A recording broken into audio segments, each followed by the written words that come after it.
Our primary election is right around the corner, coming up on March 17th, and Chicago needs election judges. You can help your neighbors cast their votes by going to pollworker.chicagoelections.gov.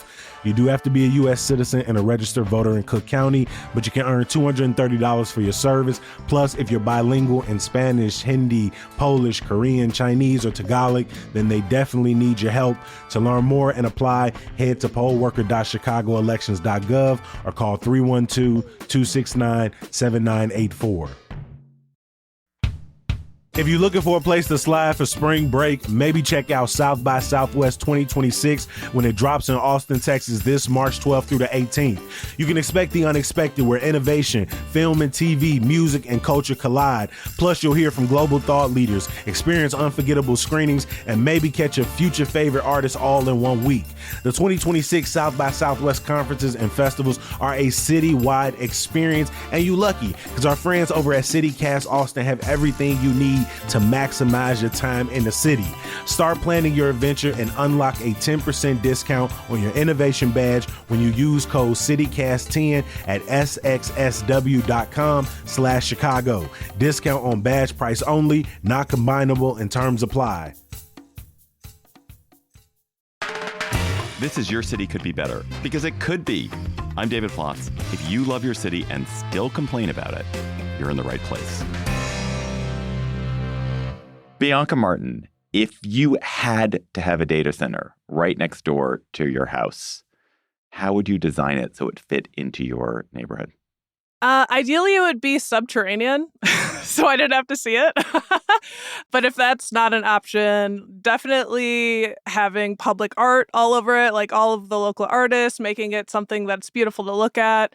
Maybe more than just a data center, that it would have more than that single use. A data center / coffee shop? Yeah, coffee. That is so Madison. There will be $7 trillion invested in data centers by 2030, about half of that in the United States. And Madison, Wisconsin had been poised to get a lot of that money. A few months ago, McKinsey named Madison one of the fastest growing markets for data centers. I am not sure that they would say that today. Madison City Council just passed a 1-year moratorium on new data centers in the city of over 10,000 square feet, I think. And the nearby suburb of DeForest just killed a $12 billion data center project in the face of public opposition, a data center project from a company in Virginia. A couple of months ago, on a different CityCast podcast, CityCast Madison host Bianca Martin and I started to get into a fight about data centers. Now we get to finish it. We get to finish the unfinished business. Today on Your City Could Be Better. Would your city be better with a lot more data centers or maybe none at all? Bianca Martin, host of CityCast Madison, welcome to Your City Could Be Better. I assume that you're talking to me on a landline or maybe from your horse and buggy. Yeah, I mean, God, I miss landlines. I miss landlines. It sounds like you do. Yeah, you do. But I should say a distinction here for this conversation. I wouldn't need more data centers to power this technology that we currently have. So that's kind of the question, right? Is these mega scale AI is pushing that revolution and the need for the centers. So like how that's going to be done, where it's going to be done, who's going to profit. That's what we're talking about. Right. And so today, let's talk about whether Madison is the right place for them, why Madison is so skeptical of them, and how that is playing out. Because I think this is a discussion that is going on in cities across the country. It's an issue in countries around the world even. But in cities across the U.S., this is a big fight. Data centers are, as you were saying, they're the factory floors of the information age. They are used for cloud storage. They're used for powering all kinds of businesses, for software services, and increasingly for these vast amounts of computing power that AI companies require. So University of Wisconsin at Madison, huge research university. You have in your city lots of water. You're surrounded by lakes. There's tons of water, which is necessary for big data centers. You have reasonable amounts of low-priced agricultural land nearby. Basically, to me, Madison seems perfect for data centers. Why is Madison rejecting the future, Bianca? Whose future, David? I'd say Madison's not rejecting the future. I say that we're trying to choose our future, reposition ourselves, and build the future. Like, as you mentioned up top, we're putting a pause for a year to kind of get it right.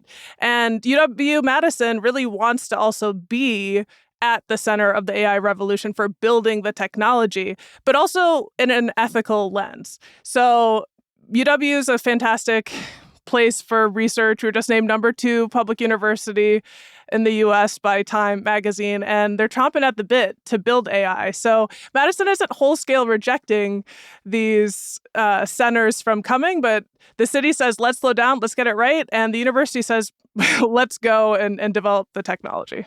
So where did the idea for a pause come from? Who drove it, and what were the reasons for this pause in the city? Yeah, I mean, the main argument, it was being driven by our Mayor Satya Rhodes Conway, and a lot of the city council basically saying, oh my goodness, look at what's happening across the state.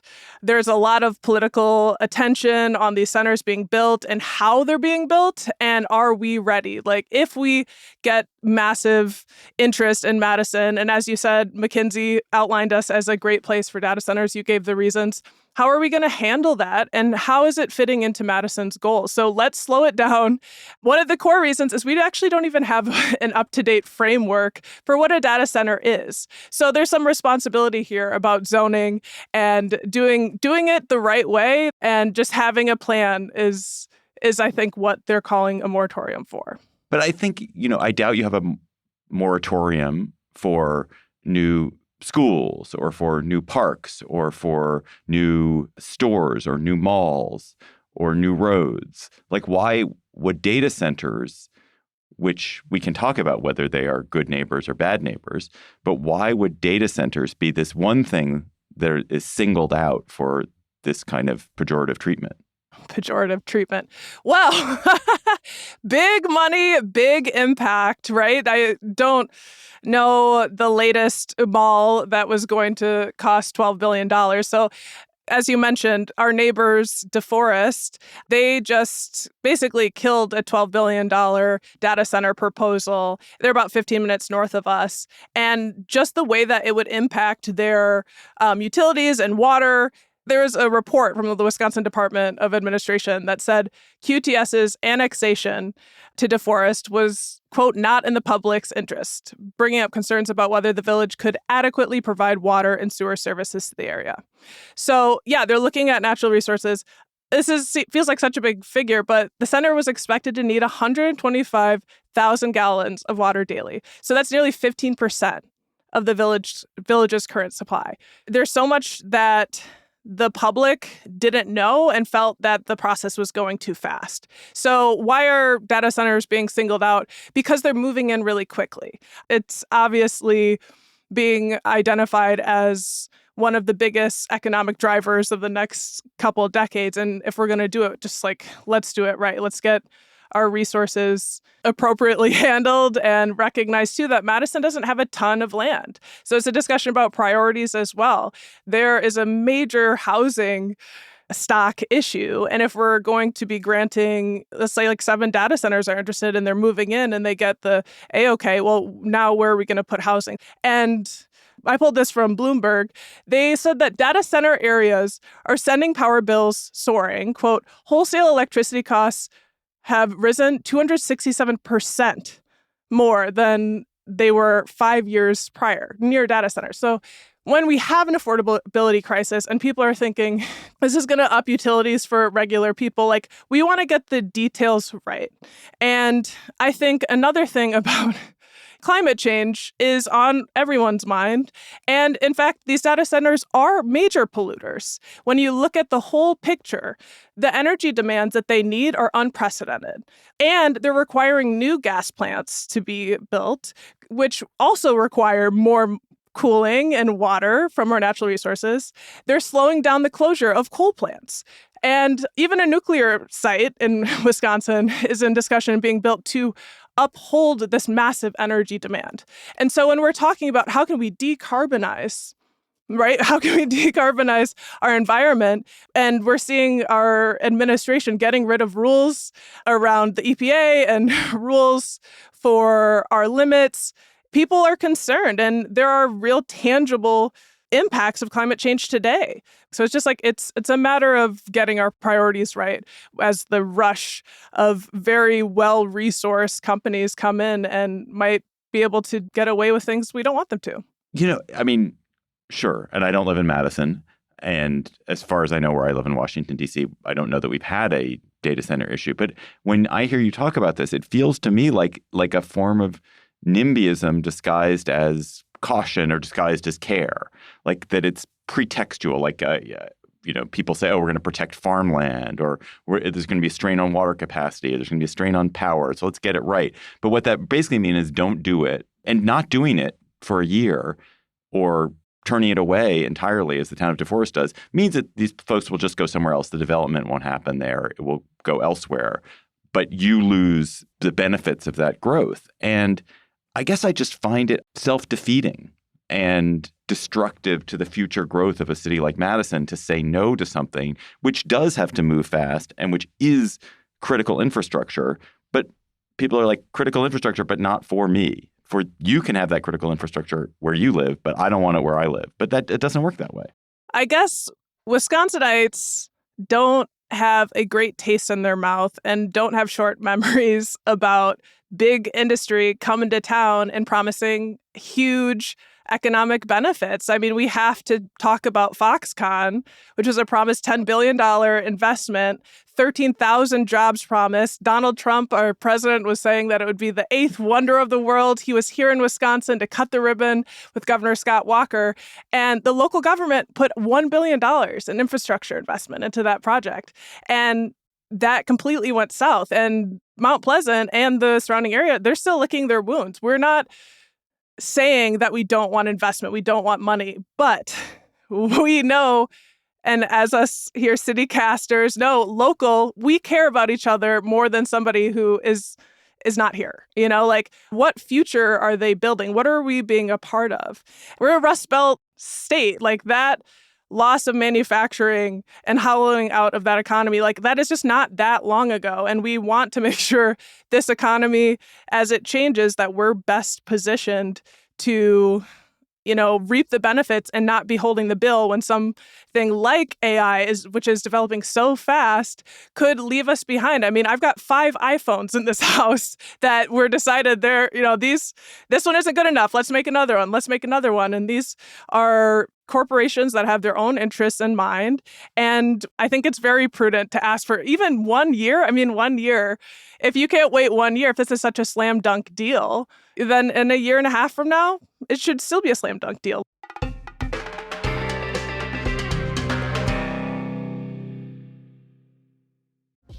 Why not keep the Valentine's Day vibes going for another week? I'm talking a romantic Sunday afternoon at one of Chicago's best piano concerts with a mimosa or a Manhattan slushie in your hand, and you getting all of that inside the former 7-Eleven off Clark and Belle Plaine. Yes, the one across from Graceland. The venue is now called The Checkout, and it's from Access Contemporary Music. The next concert is February 22nd, featuring rock star pianist Wen-Ting Shi, who is performing the ultimate masterpiece. Yes, B minor sonata from Franz Liszt. And if you ask a classical music nut like myself, for just $20, that's already worth the price of admission. But that's just the first part of the show. She is also jumping into their American and Russian composer bags as well. And on top of that, you can get 20% off when you use promo code PIANO. You're welcome. You could do it at thecheckout.org. Solo piano spotlight at the checkout. Beautiful music, unexpected vibes, and yes, adult slushies. That's code PIANO at thecheckout.org. Foxconn is a great example of how a state, a region, in this case Wisconsin, can get completely screwed by a company and by a bad decision. And obviously what happened there was a real bummer for your state. You always take a risk whenever there's investment. But you know what is also a risk? Not having investment. I live in, as I said, Washington, D.C. Washington, D.C. surrounded to the south by Northern Virginia. And Northern Virginia, for a bunch of different reasons, some having to do with the fact that the government's located in D.C., but some having to do with just prudent and ambitious investment in this area, has a huge concentration of data centers. And it's been unquestionably an enormous boon for this region. Enormous. Created, the minimal numbers of jobs at those data centers, not huge numbers, but incredible amounts of spillover economic activity. So the one estimate from 2023 is that those data centers created $31 billion in economic activity in Northern Virginia in that year alone, which is a phenomenal amount of money. And it happened, because these centers, these places of capacity were there and people could, take advantage of their proximity to build different kinds of technology businesses off of it. And then there was a real estate prosperity that comes off of it and other sorts of services that come off of it. And Northern Virginia has gone from being a rich area to being one of the richest parts of the entire country because of this. I don't know why a city like Madison, which has this amazing intellectual capacity built in at the university, which has, it's rich in natural resources, would take the risk of foregoing this opportunity. It really, like when I think about it, I mean, obviously, you and I are seeing this very differently. It feels foolish to me. It really feels foolish. And you're not alone. You're not alone. But one thing I know about people in Madison is we're not foolish people. Like you said, it's a very intellectual city with a fantastic university that is anchoring, building and developing AI ethically. And there are a lot of concerns about AI, and we can dig into that. But why, to your question of, but the money, take the money and run. Don't you see? It's spillover. The word spillover, the amount that we are getting would be astronomically impactful. You're not wrong. But I think what people in Wisconsin, a lot of people in Wisconsin recognize, first of all, it's not cool to be rich in Wisconsin. No one is that. It's cool to be rich in DC. Look at my Lexus. Like, that's not a value of Wisconsinites. What is a value of Wisconsinites really deeply, I think, through and through, and in Madison, is fairness. And the system where there's a man that is about to be a trillionaire who's developing this technology, why them? We want to be that. The University of Wisconsin, we want to do that. QTS is partnering with UW-Madison. $1.5 million. Give us $1 billion. I mean, I know obviously that's not how the world works, Bianca. And we in this country are living in an affordability crisis. And we do have to recognize that around these data centers, utility rates are going up. They're saying that that's the conversations that are happening right now. And one of the reasons to slow this down, because it's not a black or white conversation, but that we need to have assurances that these centers are going to pay their fair share and that normal working class people are not going to be shouldering the burdens of these folks. Of course, there are things that are more important than money, and health and happiness obviously are more important than money. But if you look at the history of the United States and the history of Wisconsin, like so much of what causes prosperity, it causes people to have a level of economic security and prosperity that allows them to thrive, is advances in technology, advances in education, advances in medicine, all of which are driven by investments in the basic infrastructure required to do that. And the University of Wisconsin is seen as a successful university, not because people go and they get a degree. It's seen as a successful university because people go and get a degree, and then they go do things which add value to people's lives in the world. Sometimes that value is in terms of longer life or new medicine. Sometimes they create an object that people want to use. But to do that, you need to have access to the tools, the infrastructure that makes that possible. And like it or not, the infrastructure that's going to most likely advance the economy and create opportunities in the next generation is dependent on this high information, these massive hyperscale server farms, because that's where you're going to get the advances in medicine. That's where you're going to get the changes in technology that will allow fusion to come along and therefore for some of the climate change abatement to be possible. And I think it's really naive and backward looking to say the infrastructure required can go somewhere else and we still get the benefits of it, but it can go somewhere else and they can deal with it. It doesn't work that way. It has to go somewhere. And as it happens, the places where it goes seem to be reaping the economic benefit. And I guess if I were at Madison or if I were an administrator at University of Wisconsin-Madison, I would be really annoyed right now. I'm already pretty annoyed. I don't even live in Wisconsin. I love it. We're doing a good thing, and you're taking one side, and I'm taking the other. And I want to be clear that I love science. I live for science. I love innovation. I could not wait to go to UW-Madison. And I think all the power to them in trying to develop this technology for the public interest. And I think that is the question that I want answered. And I know a lot of people want answered, which is, we need to unpack the inevitability that this much energy is necessary. What is AI being used for?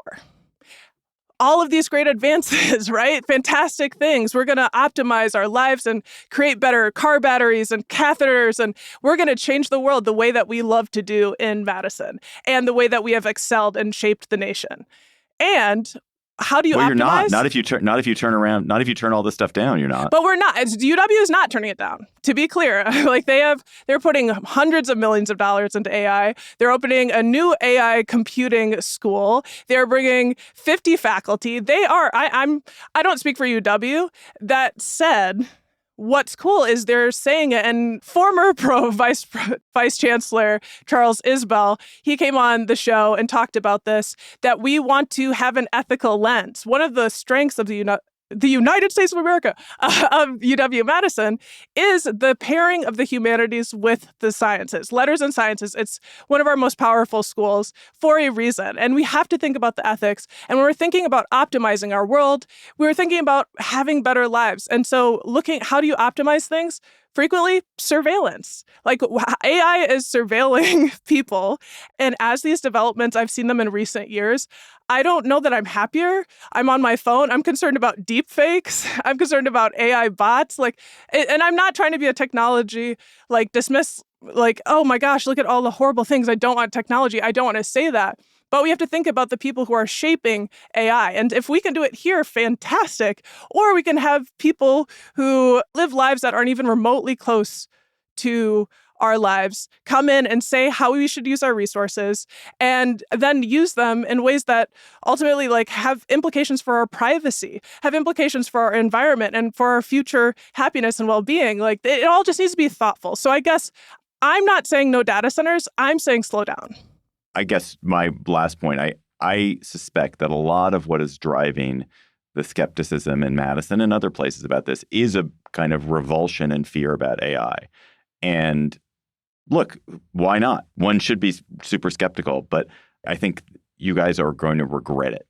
I think you're going to regret it if you cast this opportunity away. That said, Bianca, what do you think that listeners not in Madison can take away from this conversation and use to help to make their city better? Yeah, well, everyone is grappling with this conversation. All cities have major energy demands. We're all facing a changing climate. We're all facing, how do we support our schools? How do we have successful economies? These are all questions we're all facing. And I think if you can take from this conversation that know your value, know that your resources are valuable, and slow down, fall in love, Al Green, get a prenup, make sure that you have assurances and regulations, things that are going to not leave you holding the bag like we had in Mount Pleasant, Wisconsin, Foxconn. Make sure you're doing your homework and participate in every way.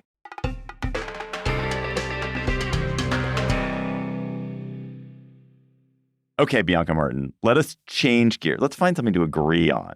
How about? Let's go to our City Chatter segment. We need to rename that segment. So listeners, if you have a better idea for the name of that segment, send it to us. Send it to me at david.plotz@citycast.fm.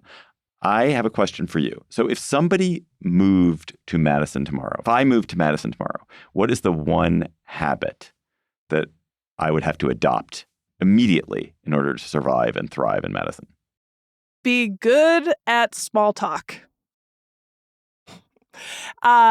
Seems like something that everyone needs, but particularly in Madison. And I picked this one in part because I used to live in DC for about 4.5 years. And I'll just say I had culture shock moving to DC and then culture shock when I moved back to Madison, because people will talk to you here for no reason. People you do not know, strangers, they will compliment you. They will find something to talk to you about. Weather, obviously. You're like, why is everyone always talking about the weather? It's more about relationships and anchoring relationships with one another. Like just this morning, I went into a coffee shop to get breakfast, and I had my headphones on listening to my podcast about AI and data centers. And the woman's like, oh my gosh, your scarf is so great. And I was like, oh, thank you, and then immediately I had to say, oh, you should go to this local shop that sells scarves out of Garber Feed Mill. Like they've got ones that are really similar. And then a woman walking into the coffee shop is looking at me like she knows me. And I do not know her. And she's like, oh my gosh, that scarf, I just saw one at Woodman's. Oh my God. And everyone was smiling. And that is not something in major big cities you necessarily have to reckon with. I remember being in DC, Noma's platform for the Metro, and I saw a woman looking fantastic, and she had an amazing skirt on, and I walked up to her in the morning and I said, that skirt is incredible. She looked at me like, why are you talking to me? Do not talk to me. And I was like, okay, heard.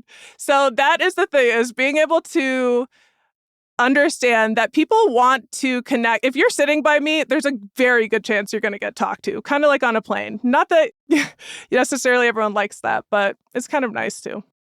Oh, that's nice. That seems human. It seems really human. Yeah. Well, you're not wearing a scarf now, Bianca. No, I'm not. So I can't. There's nothing I can compliment you on. You have a nice top. Great top, Bianca. Thanks, David. Okay, so that's what you have to do if you move to Madison. What's your advice, David, if somebody moves to DC? What's one skill they have to pick up? You have to be really comfortable talking about work. People in DC talk about work a lot. It's a worky city, and that is people's access of, engagement with the world. A lot of people, like, it's their first thing they think about, and they do talk about it in very detailed, particular, passionate ways, in a way that I think is somewhat different from other cities. And some people find it really off-putting and think it's transactional or networky, but it's actually just, that's people's main interest is work. And so they talk about it. And so you do have to learn how to engage with people about their work and be able to talk about your work. So there we go. We just did it. We just had a whole podcast conversation about our work. Yeah, I'm used to that. Yeah. Bianca Martin is the host of CityCast Madison. Thank you for coming on Your City Could Be Better. Listen to Bianca every weekday on CityCast Madison.